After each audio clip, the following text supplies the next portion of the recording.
Good morning, everybody. Welcome to another episode of Hawk Blogger Mornings. I am Brian Nemhauser, and yes, the Mariners playoff stash is in full effect. If you don't know, that's why. I am not preying on little children or joining the police force or anything like that. It's just a Mariners playoff mustache. It's okay. But more importantly than all of that, it's first look. We dive deep into the matchup for the Seahawks this week, and this one is a doozy. We have got the 3-1 Seahawks versus the 3-1 Tampa Bay Bucs, and my goodness, I am so excited to welcome back Brianna Dix, the Tampa Bay Bucs staff writer and reporter, who was amazing during our season preview. How are you doing this morning, Brianna?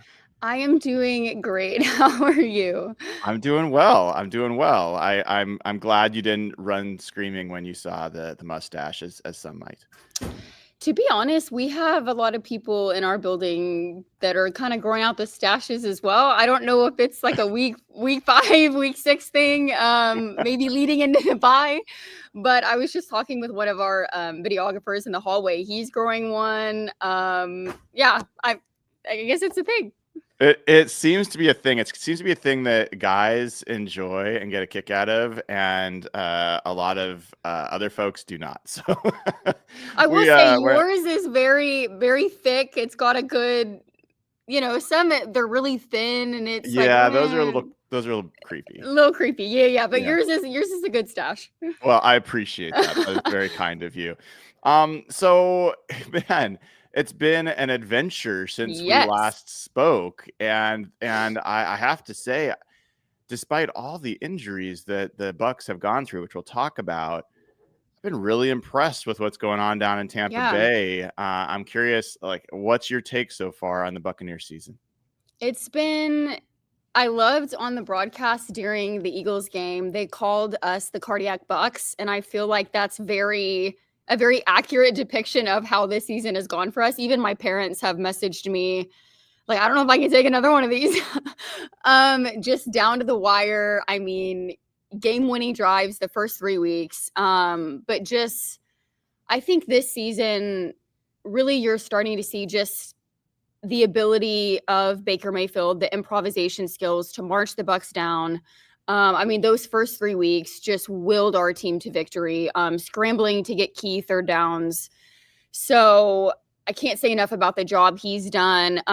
Defense have kind of started out a little slow in some of the games, and obviously started out slow against the Eagles, but just even without Kalijah Cansey, Greg Gaines coming in, him being a little banged up, just the ability to stop the run and hold, whether it was Breece Hall, Nick Chubb, even Saquon, limiting their ability on the ground. And then to not allow the Eagles, the defending Super Bowl champions, to complete a pass in the second half in week 4, put the clamps down. So excited to see what this team is going to do as we kind of progress forward. Obviously, a hellacious stretch coming up for the Tampa Bucs. Yeah. Well, it's there's so many storylines to this one. I mean, one thing I'll just say is I think Baker Mayfield is having an MVP season, right? Like anybody that watches football and sees, it's not the numbers, like throw the numbers aside. Those are good too, but this team has had everything kind of thrown against it adversity-wise from a health perspective, and he just is willing this team down the field, back from out of games. So he's obviously a storyline, and he and Sam Darnold together are a storyline because they were both on the Panthers together. You've got the 76 babies, the Seahawks and the Bucs back again. You've got the throwback Unis, the Creamsicles and the Blues. You've got the OSU receivers, not Garrett Wilson, Emeka Egbuka and JSN. It just keeps going. So what's the storyline that's got your attention?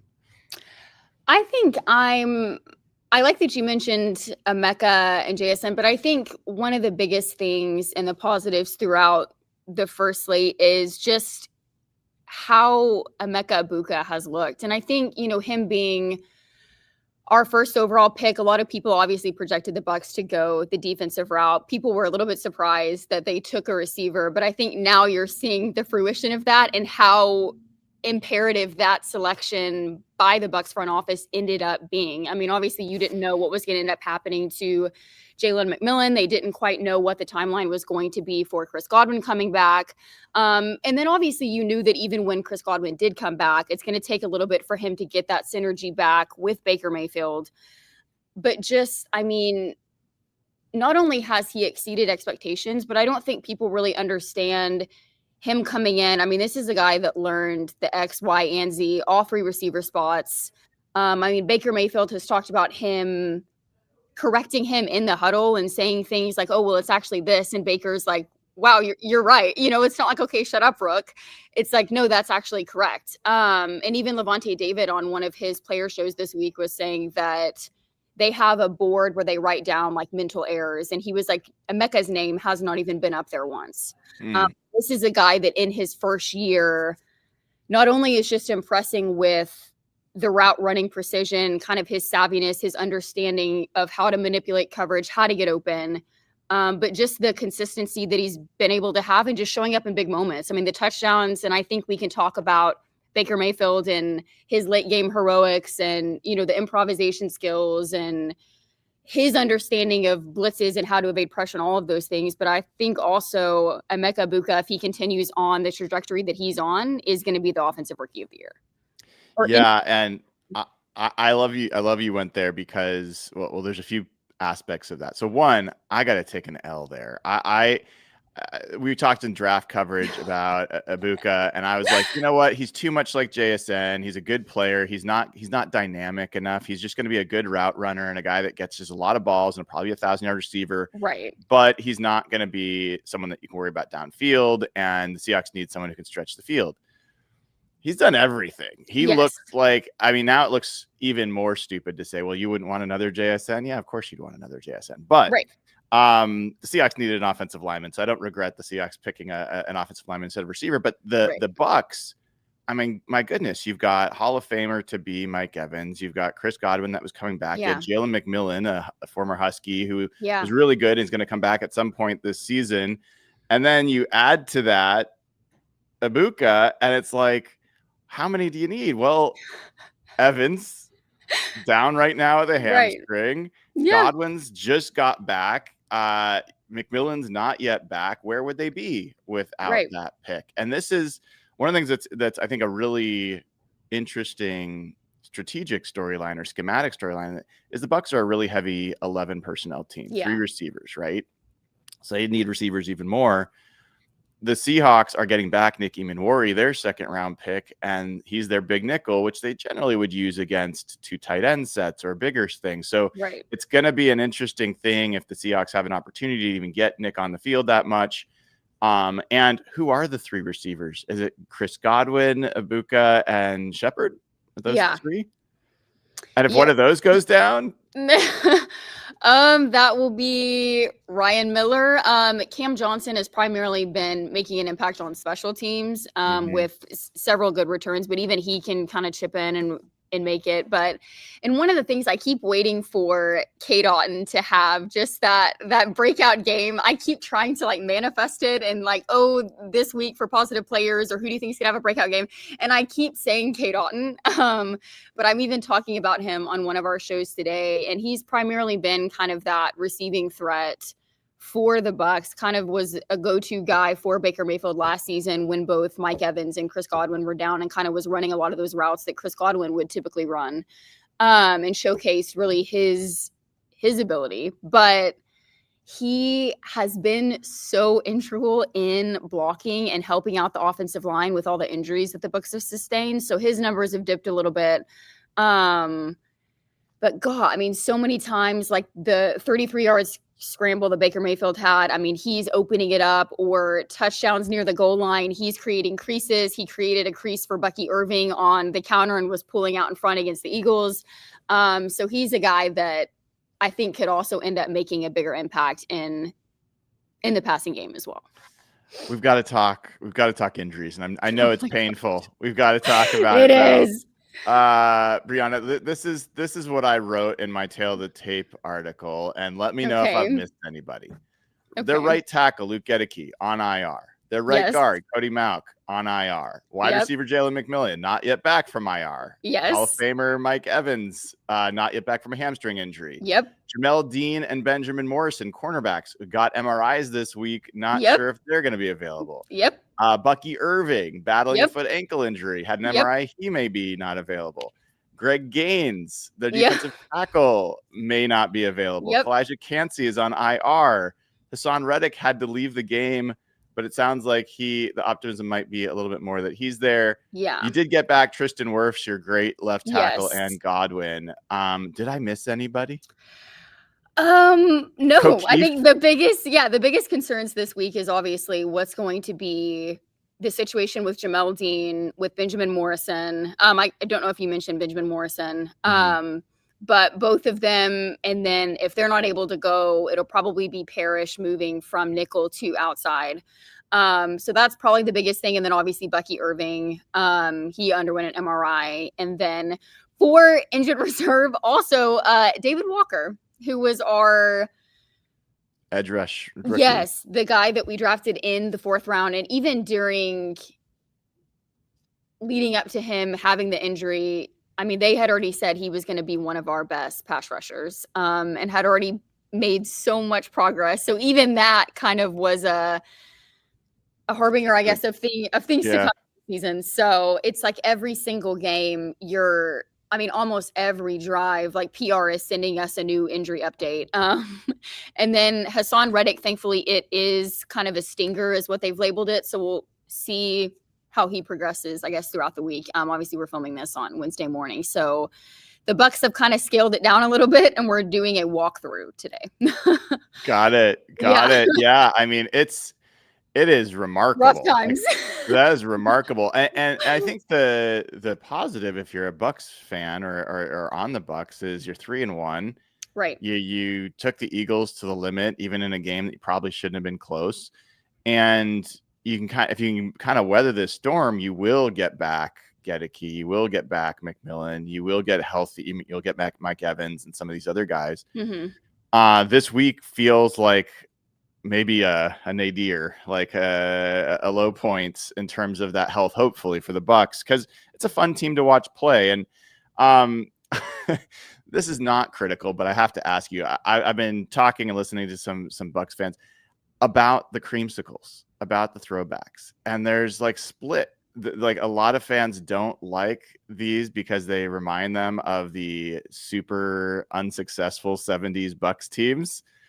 I think they're right up there with the Seahawks throwbacks. I mean, what are you hearing about the Bucs Unis? How popular are they? That's kind of generally been the consensus. And I think part of the issue that people also have is not only does it not bring back the best memories of the previous eras of the Bucs, but also just, I mean, when we've worn them the past several years, it hasn't gone the Bucs way.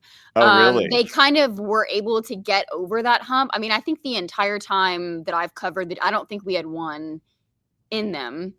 And then for some reason this year, the Bucs have kind of made it through all of their curses. The primetime games had kind of been the Bucs kryptonite last year, didn't win in primetime. This year finally got the win on Monday night. And then the Bucs got the win in the 76 throwbacks against the Jets. So we'll see if they're able to continue that or not. So I know you don't have any super big updates on the injury situation, but based on your intuition, do you expect, like, between Dean, Morrison, and Irving, do you expect one of those guys to be more likely to play than other?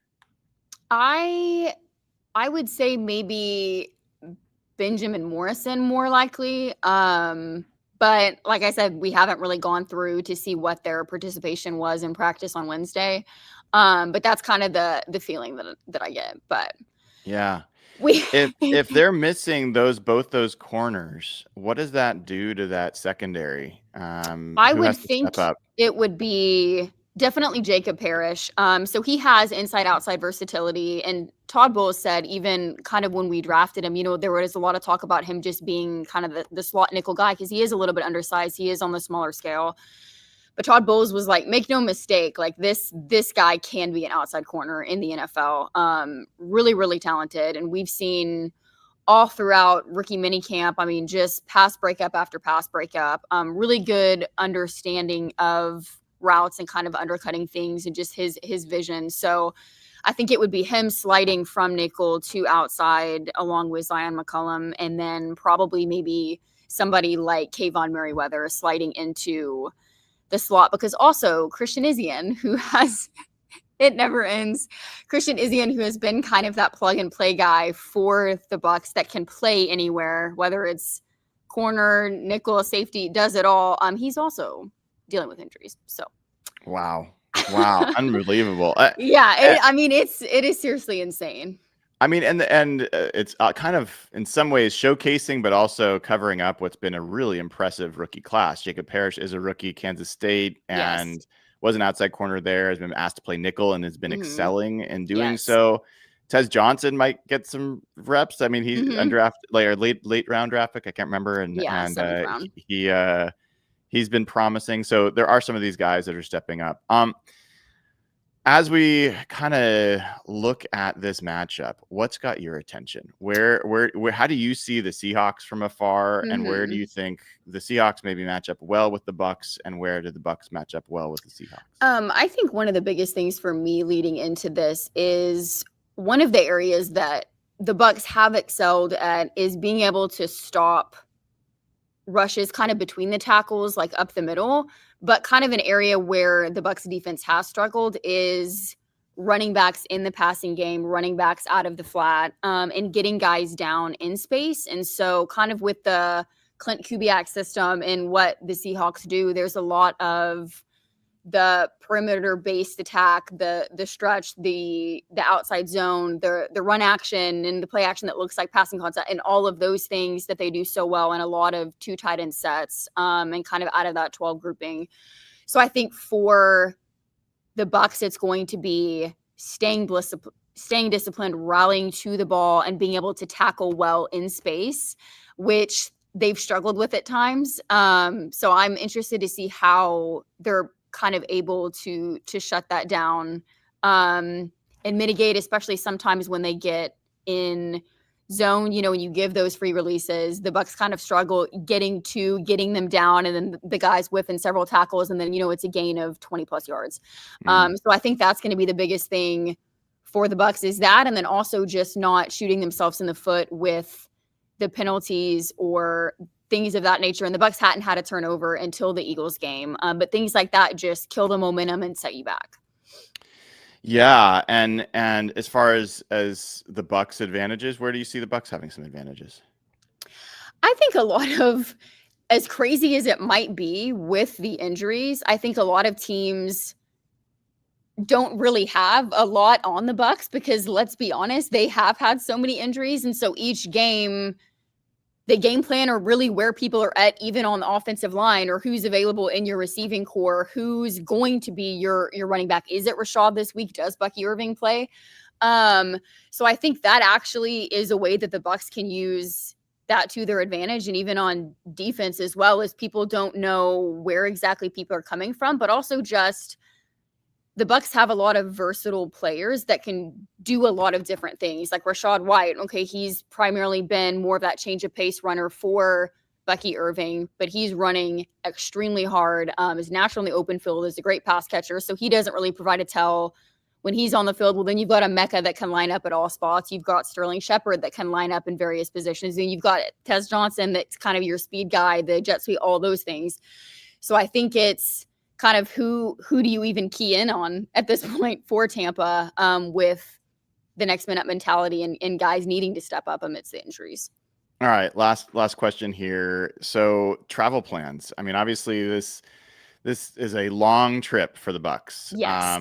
Do you know, when are they leaving? Any special preparations in getting here for what's going to be kind of a chaotic weekend with the Mariners playoffs going on as well? Not exactly kind of we're leaving earlier, so the Bucs are leaving Saturday morning, is when all the screening and the flight takes off. So it won't be, leaving on Friday or going a day early or anything, but the travel plan is scheduled a lot earlier than the Bucs typically leave on a Saturday. So, and then getting to Seattle at a relatively decent time, early afternoon. And then I think a lot of the meetings and things have been moved up as well on Saturday than where they typically are. So, but it'll be what, like a 6 hours, 6.5. It's a long flight. That's 6 hours, 15 it's minutes. It's gonna be a long flight. It's a long flight. Well, Brianna, unbelievable stuff as always. You're great at what you do. Appreciate you taking the time. And I'll tell you this, and I think the Seahawks would probably offer too. As soon as you guys are done with this game, we're happy to give you any information on the 49ers you need for the following week. So anything you need, we're happy to supply it. Love it. Good luck every game but this one the rest of the year, and travel safe. Thank you so much, Brian. All right, Brianna Dix, the staff writer and reporter for the Tampa Bay Bucs, born and raised in Dallas, or in Texas, and you can tell because the lady knows her football. They start early. I was going to ask. I would bet I wouldn't be surprised if her parents weren't born when the Seahawks and Bucs were formed in 1976. So yeah, it's it's always funny, the new generation coming through, and she's a good one. So all right, folks, let's talk. Now we're going to get geeky. Are you ready to get geeky with me? Because we're going to go deep into the numbers between these two teams and some of the specific player-to-player matchups and coaching matchups in this one for First Look. Before we do, if you haven't picked up, I've got some new gear on, and it's courtesy of SimplySeattle. This is a new partnership, and honestly, it is the best Seattle sports gear out there.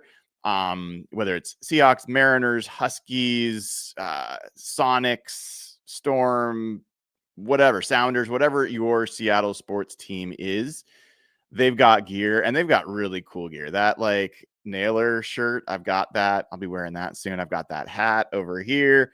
I've got that Seahawks hat over there. How do I point that way? There. And if you use code HawkBlogger15, you get 15% off. HawkBlogger15, you get 15% off. And you only get to use that once, by the way. It's such a good deal. You only get it once per person. So make sure you load up your cart with as many cool things as possible. And you want to go to SimplySeattle.com. That's where they've got all of this stuff. I saw people online like, I can't find that Naylor shirt. Where is it? You got to go online for some of this because they're getting in a bunch of new gear. It's not all out at the stores yet, but it is on their online. And they ship internationally, all this stuff. So use code HawkBlogger15 for 15% off. All right. Next. As I kind of look through this matchup, I wrote my tail of the tape yesterday, and I will throw up some of the numbers that we'll go through here. So let me pull this up. And while I'm pulling this up, I got to say off topic because I'm such a little man when it comes to receipts. You remember that show I did on Saturday where I played, was it Leger Duzable, who predicted the Seahawks would finish 5-12. He was like on the air this morning saying the Seahawks could be Super Bowl contenders. And I'm like, dude, you gotta own 5-12 before you can turn to Super Bowl contenders. Cause I mean, come on, man. Maybe he has, maybe I've missed it, but it was kind of gross. All right. So let me move this bad boy back to the rightful spots. And there we go. And we'll start looking at DVOA. All right. So if you look at how these teams match up from a DVOA perspective, you'll see why I think this is a weird Tampa Bay team. It is a weird team. I swear I've watched every one of their games, and I've been pretty impressed in general with their especially the way the offense is played and the way Baker Mayfield just is irrepressible. The guy just keeps punching no matter what the situation. And yet, if you look at this, you've got the Tampa Bay offense is ranked 18th in total DVOA. The Bucs are ranked 18th in total DVOA. The run offense is ranked 29th. If you watch Bucky Irving run this year, you're like, that guy's dangerous. He's breaking tackles. He looks really good. 29th in offensive run offense DVOA, 13th in passing offense, which is okay, but it's not exactly impressive.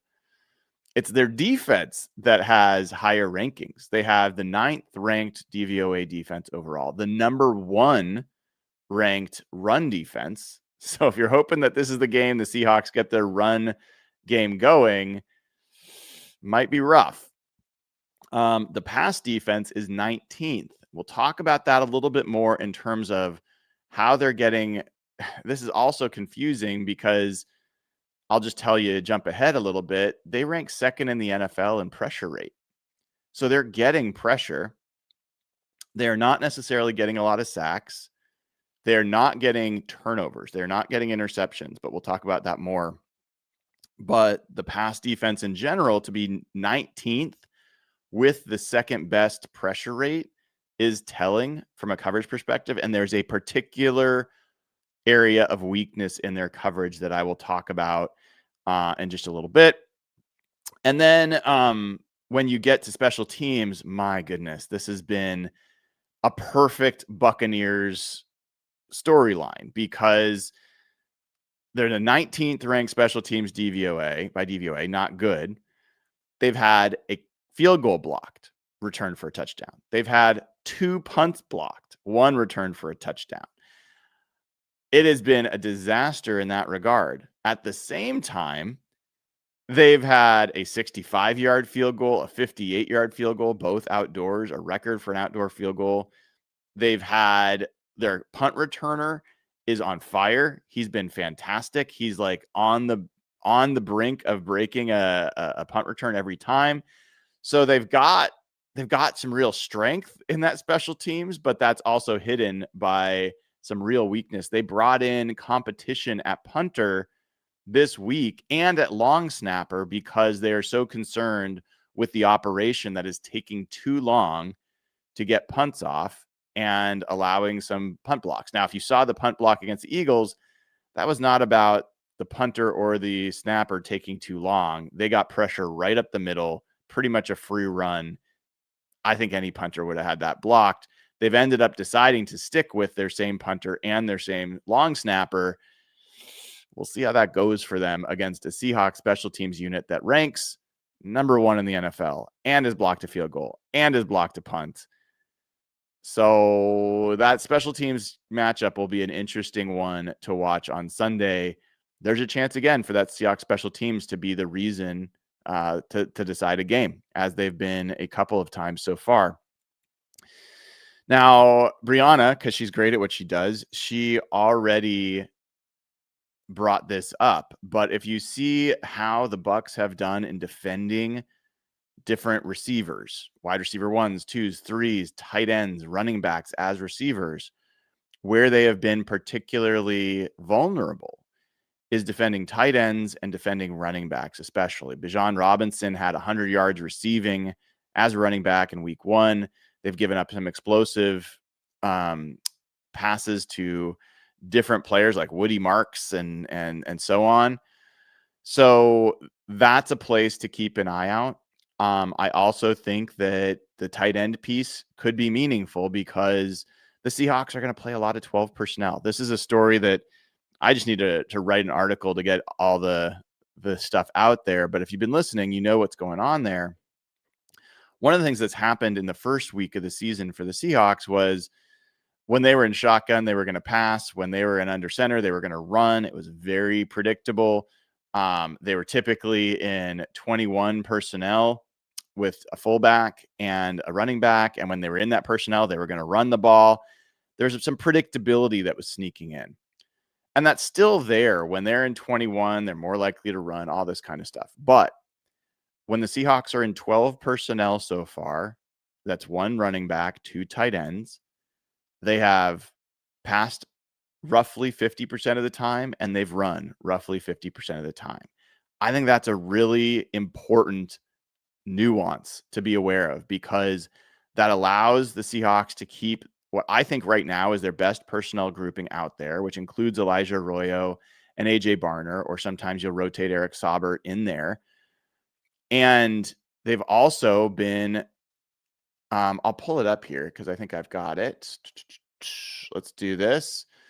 So when they are in 12 personnel, they rank 4th in EPA per pass and 4th in EPA per rush and number 1 in overall EPA. So if you think about that, you've got a personnel grouping that is 50% run, 50% pass. You've got them running as well as passing, and among the best in the NFL when they're doing it, and overall the best in the NFL. And I think it's your best, group of players at this point. So I think you're going to be seeing a lot of 12 personnel. I think this is going to become the Seahawks bread and butter. I think there's an opportunity for Elijah Arroyo, for AJ Barner, for those guys to make a bigger impact, not just as receivers, but as, blockers and other aspects of this game. And we saw Elijah Arroyo get an uptick in targets. So against the Cardinals. So I think the Seahawks are already starting to feel that out a little bit. And then I'll get into it here as we scroll to in my Tail of the Tape article, and we look at when the Seahawks are on offense. You see some of these rankings. Well, one of the things that I will bring up as a real challenge for what's a very stingy Bucs defense, even though some of their rankings are not super great. Levante David, the ageless Levante David, same draft class as Bobby Wagner. I think age is finally starting to creep up. This is a guy that has not really had a great 2025 so far. If you look at his grades, specifically his coverage grades, not great. Not great at all. So Levante David has a 55.5 overall PFF grade and a 46.8 coverage grade. To give you some idea of like the drop off from where it's been, 2 years ago, 2022, he had an 85.1 grade and an 87.9 coverage grade. 2023, that dropped to 72.3 overall, 68.6 coverage. Last year, 67.9 overall, 56.9 coverage. Now you're down to 46.8. That's not even the worst that they've got. This is a linebacker duo with Levante David and Servosia Dennis, who are really, really struggling. So, Servosia Dennis ranks 59 out of 63 qualifying linebackers in overall PFF grade. His coverage grade, 27.6, is dead last among all linebackers in the NFL. Levante David's, what I told you about, is 47th out of 63. So they have two of the 15 worst linebacker in the NFL for coverage. And when you look at some of the places they've struggled in defending tight ends as receivers and defending running backs, I think that that's a meaningful part of it, because Antoine Winfield and Tyke Smith are pretty good safeties. I don't think it's as much there. I think it's coming from linebackers. And I think that you're going to see Clint Kubiak do what Clint Kubiak has done, which is get extra personnel in the box and then find advantageous matchups. So, in fact, I'm trying to think where I want to see the Bucs base defense. I'm gonna pull this up. I'll share this with you guys so you can see what I'm looking at over here on PFF. So this is nickel personnel, their base personnel. So this is Levante David here. I'll zoom in for you guys so you can see what I'm seeing a little bit easier. You've got Winfield and Smith who have been pretty good as safeties, and you've got David and Dennis who have not. And then Jamel Dean, who likely I think might not play. Zion McCollum, who's been a decent corner. And if you go their nickel, who comes off the field? One of their edges, it looks like, is how, at least how PFF is seeing, is one of their outside linebackers comes off the field. So it looks like, no, it actually looks like one of their defensive tackles comes off the field. Vea Hall, Greg Gaines comes off the field for them in nickel. That's interesting. Gaines is no longer available because he's injured. So it's kind of a curious setup in that if you look at this, like where they are strong statistically, they're great in defending the run. I told you they're number 1 DVOA team against the run. They are number 2 in yards per rush. They are number 1 in EPA per rush. So this is legitimately, with Vita Vea in the middle, a really, really stout run defense. And Levante David still can bring the wood as a run defender. All that's still the case. They're also an excellent third down defense, the third best third down defense in football.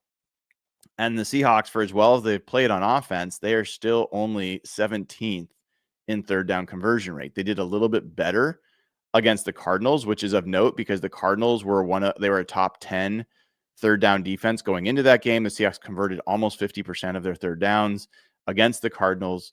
But we'll see. This is a stingy defense in that regard. And this is also a defense that is like, I want to say, I'll pull it up to be sure, but I want to say they're top 5 in yards against per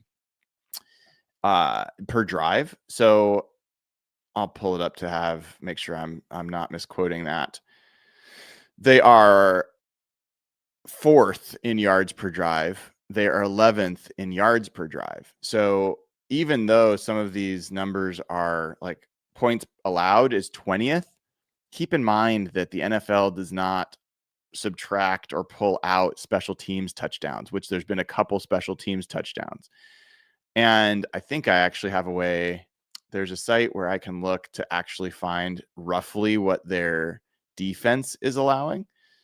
Pull this up. I'm curious about it. You guys might be like, why are you spending time on this? Well, I don't know. I'm kind of curious. So scoring defense, opponent offensive points estimated. So they have 16th. They have them as the 16th best defense as opposed to the 20th, just because of that. But you also get number 4 in yards allowed, number 5 in yards per play, which is one of the biggest things that Vegas looks at when they're estimating these opponents' yards per play for both teams.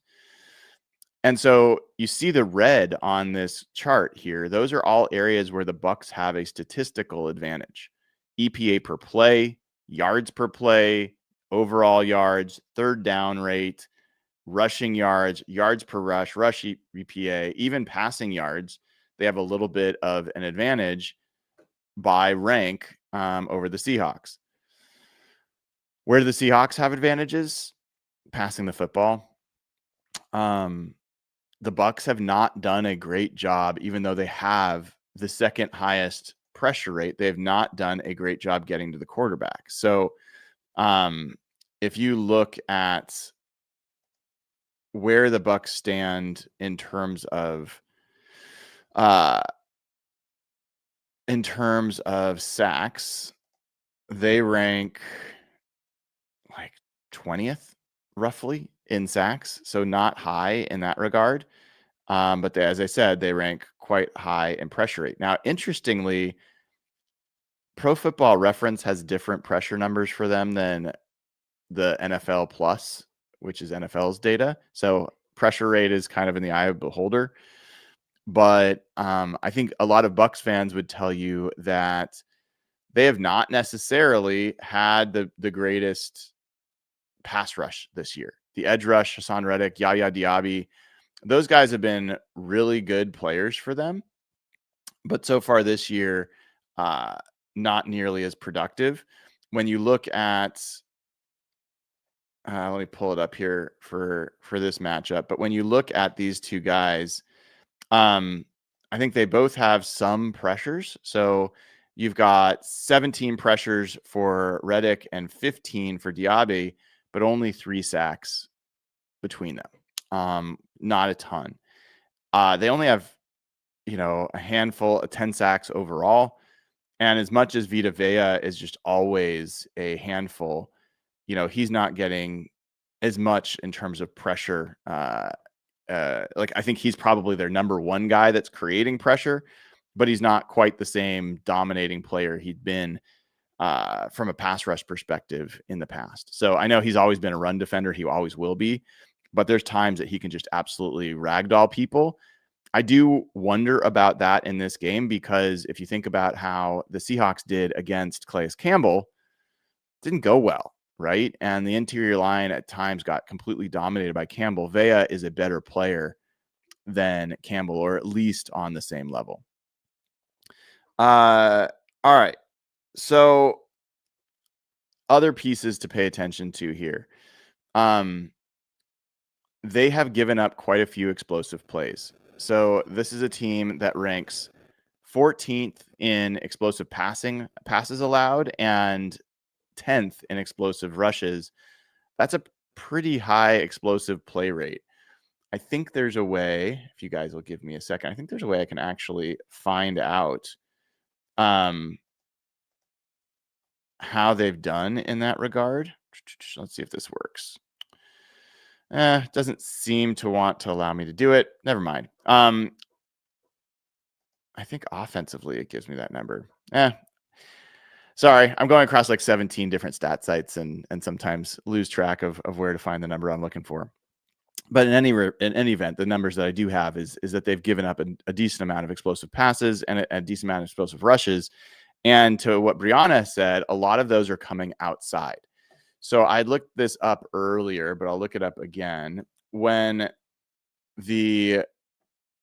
as far as defense in defending runs outside the tackles, which is what the Seahawks primarily want to try to do. If you look at EPA per rush, the Bucs are 8th in outside the tackles. Like, keep in mind, this is the number 1 rush defense in the NFL. When you try to rush inside the tackles, they're 12th, which doesn't really make a lot of sense to me. And of the explosive, the 10+ yard rushes they've given up, 4 have come inside the tackles and 5 have come outside the tackles. So they've kind of given them up each way. This is not a team that typically stacks the box, but as we've seen so far, whenever the Seahawks play a team, their stack box rate goes up because the Seahawks are playing all these heavy personnel groups. All right. So, I think there is some opportunity for the Seahawks to find some running room, probably more to the edge than to the inside, even though it's the opposite of what I just shared, because I think you've potentially going to have down the line cornerbacks playing for the Bucs, depending on how the injury situation shakes out for them. And I think the Seahawks are going to try to get on the edge and use their tight ends to help them in that regard. Now, I want to look just really quickly. I think, if I remember correctly, the Seahawks had better fortune in this last game when they were running their 2 tight end sets, running to the outside. So let's take a quick look there. So if you run outside the tackles in week 4, the Seahawks, maybe I'm wrong. Seahawks were 25th in the NFL rushing outside the tackles in week 4. They did have 4 of their explosive rushes coming outside the tackles. Inside the tackles, maybe inside the tackles. Yeah, 26. So they were bad both ways, but they had more luck. Yes, they had all but one of their 10-plus yard rushes against the Cardinals came outside the tackle. So work in progress, but I think that's where the Seahawks will probably try to attack them. I don't know that this is the game to expect the Seahawks run offense to really pop, but I think they're going to continue to test it because it sets up their passes. And I think that this is a Bucs defense that is vulnerable. It's vulnerable. If Benjamin Morrison or Jamel Dean play, I think this is still a very, very solid coverage group. All those guys have played really, really well so far. All right, so let's look. Let's see if I had any other notes on this. Oh, yes. So interesting here is that the Bucs get their pressure differently than the Seahawks do. So they blitz at the 7th highest rate, 34%. That's more than twice the amount of blitzes that the Seahawks send. And one of the challenges there is that that's led to some explosive plays for them. And Sam Darnold, second best PFF grade among quarterbacks when blitzed this year. And he has the highest big time throw rate in the NFL in those situations, almost 9%. And he's only had one turnover worthy play. He also, when he's blitzed, he has been targeting downfield. His average depth of target is a league high 12.6 yards when blitzed. So basically, when the opponents are sending an extra defender, Sam Darnold is looking to go deep. So, and he has done a pretty good job of it. So if the Bucs are going to continue to be a blitz heavy team, they play a ton of cover 0. I think they're the 3rd highest cover 0. And if you don't know cover 0, that means no safeties back. This used to be Russell Wilson's like dream whenever teams played cover 0. That's what the Packers did in the overtime game in the NFC Championship. Cover 0, Jermaine Kearse over the top, Seahawks go to the Super Bowl. But some teams are very good at it. Some teams are not as good at it. The Bucs are a pretty good cover 0 team, but the Seahawks have done pretty well against cover 0. So, this is my note here. So they play at 3rd highest rate cover 0. It's interesting that even though all the numbers I told you about Sam Darnold against blitzes and pressure are really good, when the Seahawks have faced cover 0 so far this year, they rank 25th in the NFL in EPA per dropback and 24th in DVOA. So something about cover 0 so far has not clicked for the Seahawks offense. I have not been able to detangle this or untangle this and figure out like what exactly is going on there. But that's something to keep an eye on. If you see no safeties deep, that's a matchup to watch in this game. Another note here is that Tampa has been really good at defending under center. They're 3rd in the NFL in defending that with EPA per play, and the Seahawks play under center now almost 60% of the time. So that's another matchup advantage, I think, for the Bucs. Something to keep an eye on there. Before I keep going, let me take a look at some of these super chats. We've got a couple here. Amy Holmes, 12 and 13 personnel. Run the damn ball. Go Hawks. Love it, Amy. And Robert Lehman, can we talk about how the Hawks have made opposing fans boo their own team while the 12 make it sound like a home game? Love being a Hawks fan. Well, it's awesome. It's awesome. I would love to have it be that the Seahawks at home are dominant as well. And I think that's where the focus is this week. But yeah, the Seahawks and Seahawks fans have gone in and invaded Pittsburgh. They've gone in and invaded Arizona, and the teams have come out with victories. We'll see if, I don't know how many Seahawks fans are going to Jacksonville. We'll see, but I won't be there. I'm not making that trip. But yeah, Seahawks fans travel well. And if this team wins this weekend, it's going to be a really big deal. All right. So when the Seahawks have the ball, what are their advantages on offense? At this point, I feel like Jackson Smith-Njigba is just a walking mismatch. I don't care what defensive personnel you put out there. I don't care whether you're playing man or zone. I don't care whether he's in the slot or he's on the boundary. I don't care who you've got lined up opposite him. I think JSN is kind of unguardable right now. And that's just going to be a mismatch every week that he's walking onto the field. I also already mentioned that Seahawks are the best 12 personnel offense in football. I think that's going to be an advantage, especially because I think it's going to force some players onto the field for the Bucs that maybe are not their best players. And we talked about the linebacker issue for them in coverage. So I think you could see Zach Charbonnet, Ken Walker, AJ Barner, Elijah Arroyo all have potentially more impactful games. I would also keep a sneaky eye out for Torrey Horton Jr. because if you're the Bucs, you're stopping the run, you're focused on Ken Walker, you're focused on JSN, probably a little bit on Cooper Kupp, and Cooper Kupp may have some advantageous matchups against those linebackers as well. I think there could be a little bit of we'll take our chances with Torrey Horton. And with them being so far down their cornerback depth chart, when the Seahawks bring him in there, I think there's a chance he could be one of the guys to make some big plays in this game. So generally, I think this is an okay matchup. I don't think it's a dominant, like, oh my gosh, the Seahawks have this huge advantage.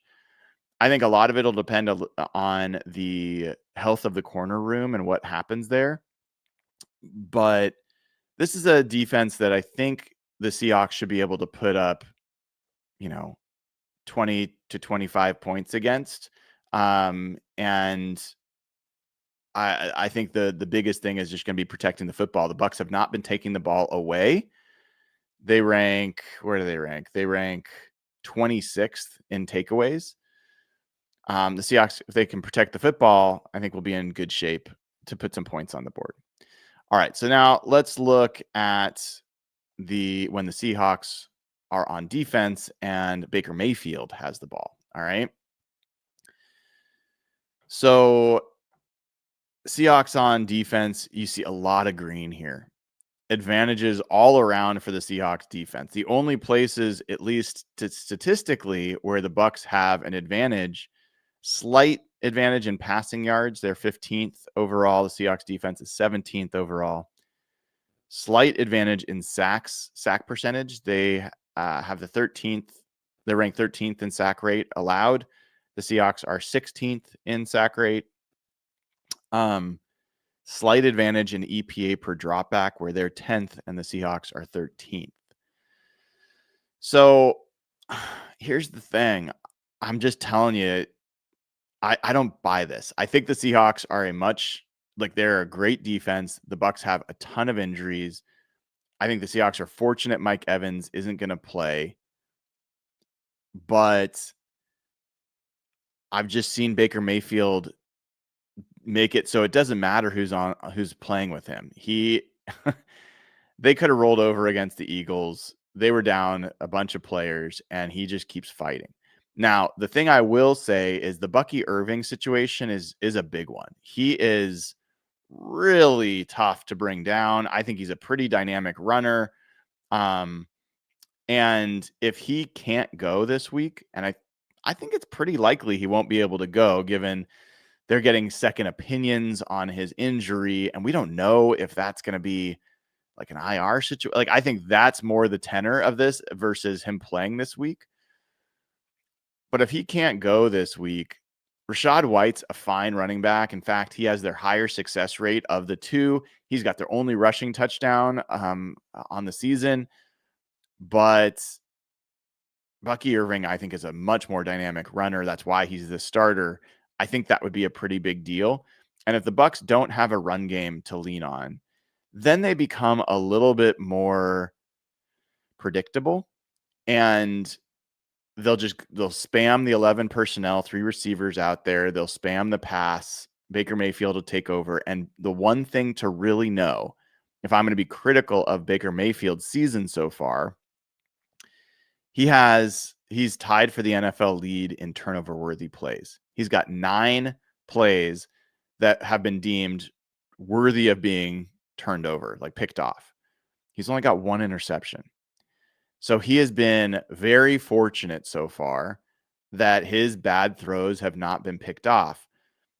In his zest to just will his team to win, he's forcing some passes. He's escaping pressure. His offensive line is mostly hurt, and he's putting some balls in harm's way. So I think that that's the one place where if the Seahawks can get 1 to 2 interceptions, and the fact is the Seahawks have at least 1 interception in every game this season. They've had 2 interceptions in half their games this season. Then I think this game becomes a lot more difficult for the Bucs to walk away with. I am really curious how the Seahawks secondary is going to set up. You've got Josh Jobe, Devin Witherspoon, and Nicky Manwari, who would be, I think, the primaries. But if they're going to be a heavy 11 personnel team, which they've always been, you might still get Reek Woolen on the outside. But I will say this. I am a little curious to see if the Seahawks play with a nickel defense where Witherspoon's still the nickel that Witherspoon plays outside and Darian Kendrick is the nickel. If they do that, that would mean Woolen's just not playing anymore. Like, that's possible. It's possible that they could, when they go to little nickel or standard nickel, that instead of Devin Witherspoon playing the slot, they could play Darian Kendrick and push Witherspoon to the outside and just leave him outside. I don't know that that's the best plan because Witherspoon is such a dynamic player when he's near the line of scrimmage. But Kendrick is a guy that has played really well, and they might be looking for a chance to get him on the field. So I'm really fascinated this week to see if there's that kind of change to how they're doing this. I'm also interested to see how much they are comfortable with Emmanwori being on the field when the opposing team is in 11 personnel. Are there times that they do that anyway? That's going to be telling. And this is the first week we're going to finally get to see that lineup and how Mike Macdonald plans to use it. So those are the pieces that really jump out to me. And then the offensive line for oh my God. I mean, you kind of feel for the Bucs in this regard because they're missing their right tackle. They're missing their right guard. The center, Graham Barton, he went out to left tackle while Tristan Wirfs was gone. He's now back to guard or to center. He didn't play that well last week. And then you've got Ben Bredesen, who had been playing center. He moved back to guard last week. He has not been playing that well either. And then you've got Charlie Heck, who has been a tackle historically, but has played guard this season with Cody Mauch, Gray Zabel's old I think they were teammates at North Dakota State, but I know they at least know each other. So that offensive line has been problematic. And I actually want to see where last week was the same lineup that I think that they will have this week. So I'm going to look at where passing pressure came from this past week. And we're going to go just to week 4. We're going to go to Tampa Bay. So 94% of the pressure allowed came from the offensive line. 47% of it came from right tackle. Yikes. Who I think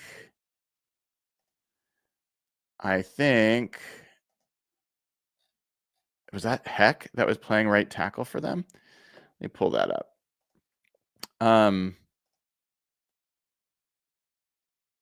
Yeah, Charlie Heck. So, yikes. I'm looking here. Is Elijah Klein really their right guard? I've lost track. So, let me actually pull this up because I'm really curious and make sure I get this correct. So Tampa offense. No, it was not Elijah Klein. That's wrong. So Luke Haggard played right guard and Charlie Heck played right tackle. And as far as allowed pressure, as I said, 47% came from the right tackle, 12% came from the right guard, 24% came from the center, Graham Barton. 18% came from left guard. So Tristan Wirfs is going to be out there at left tackle, and they're probably not going to worry about him as much. But the Seahawks just have matchup advantages all along that line. And then you've got Baker Mayfield. The one thing I will give him an advantage on here is he scrambles and creates, and the Seahawks have had trouble letting quarterbacks out of the pocket and creating plays, explosive plays. So Mayfield will run. He'll convert third downs. He'll find ways, but the Seahawks have struggled a little bit with quarterbacks that are resourceful in that regard when they're breaking the pocket. So that's something to keep an eye on. They also, to this point, have not turned the ball over barely at all. Like I said, that's not because for lack of trying. Baker Mayfield's made some really bad throws. All right, let me just see if there's other notes I wanted to bring up here. You can find all this at hawkblogger.com on Tail of the Tape.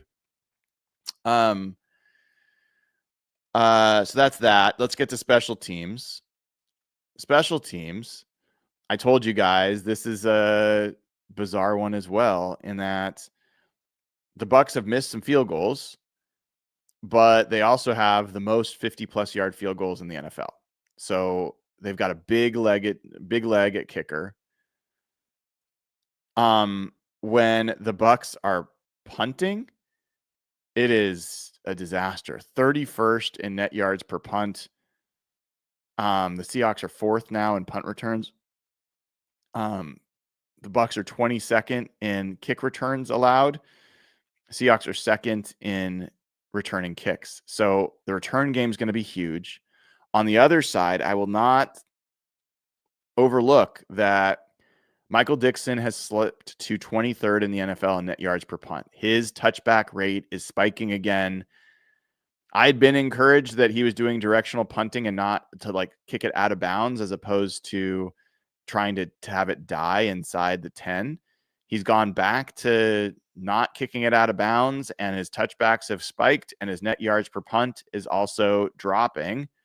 So there's 23rd in the NFL there. The Bucs returner, he's 6th in the NFL in yards per punt return. He's been really good, really close to breaking one. So the Seahawks are going to have to really be on it in terms of punt coverage. And ideally, they're going to be on it in terms of returning the ball and continuing to be one of the more dangerous return teams out there. So I think that's where I'd kind of draw it up for the Seahawks. If you look at this game, sorry, I'm just checking to see if, okay, we've got new news. Bucky Irving seen on crutches with walking boot at walkthrough on Wednesday. Bucky Irving's not playing. You don't go from crutches and walking boot to playing. So the Seahawks are going to be down. The Bucs are going to be down. They're starting running back And we'll get some news on Jamel Dean and Benjamin Morrison at corner, but that's pretty big. That's pretty big. So I wouldn't be surprised. Let me take a look and see what's gone on with the Vegas odds.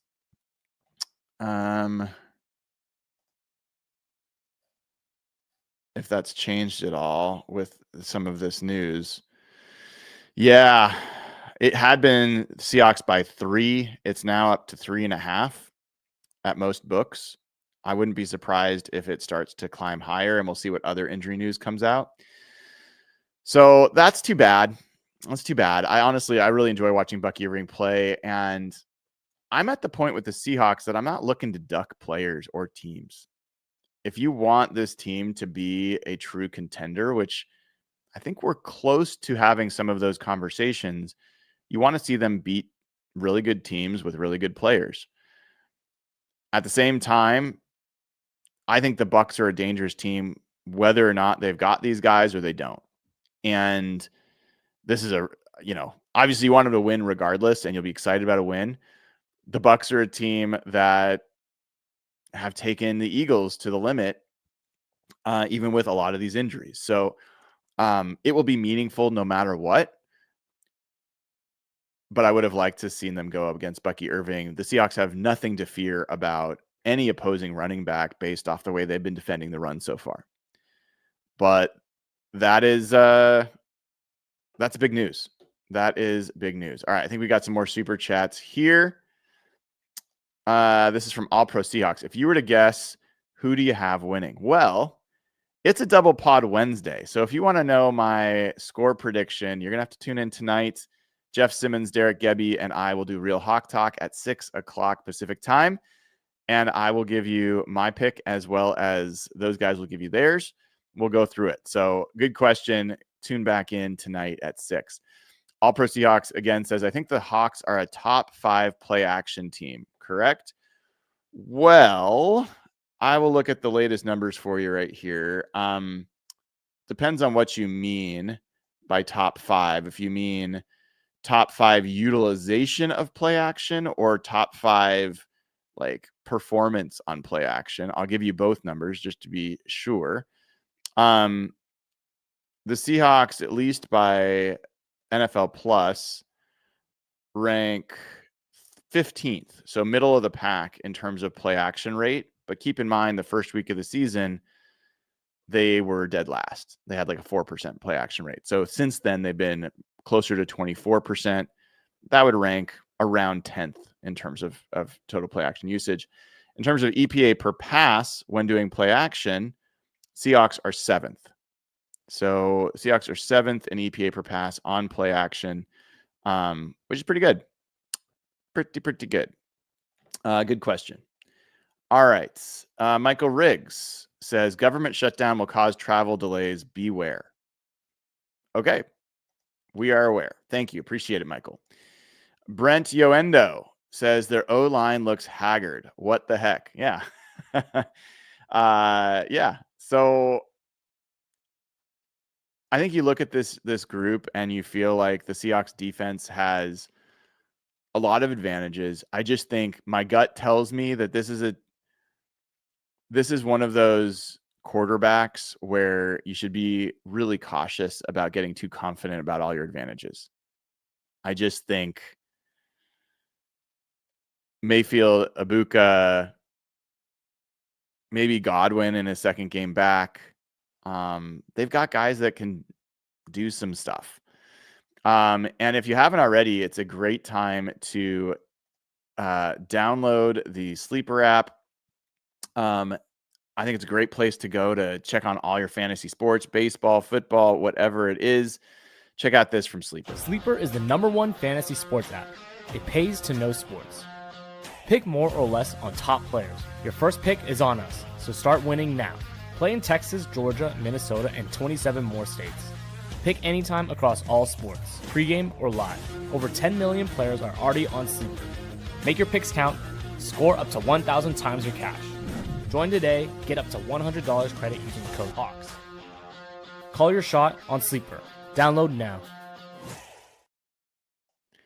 Yeah, use promo code Hawks, get up to $100 match on your first deposit. Terms and conditions apply. See Sleeper's terms of use for details. Currently operational in over 25 states.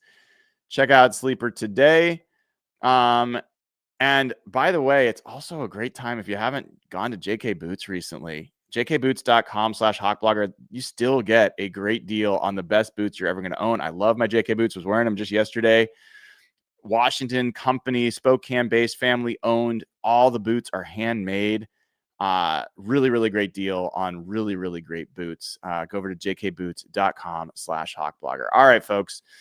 We'll be back tonight. We're going to get midday. I will be talking to Mike McDonald for his press conference. Some of the players. I'll go to the locker room. I'll probably post some locker room audio if I end up having folks I talk to. And then 6 o'clock tonight, we will have Real Hawk Talk with Jeff Simmons, with Derek Gebby, and we'll also be getting the injury reports from both teams that will give us a lot of info. All right, everybody. Have a great rest of your Wednesday. See you later. Until then, I'm Brian Nemhauser.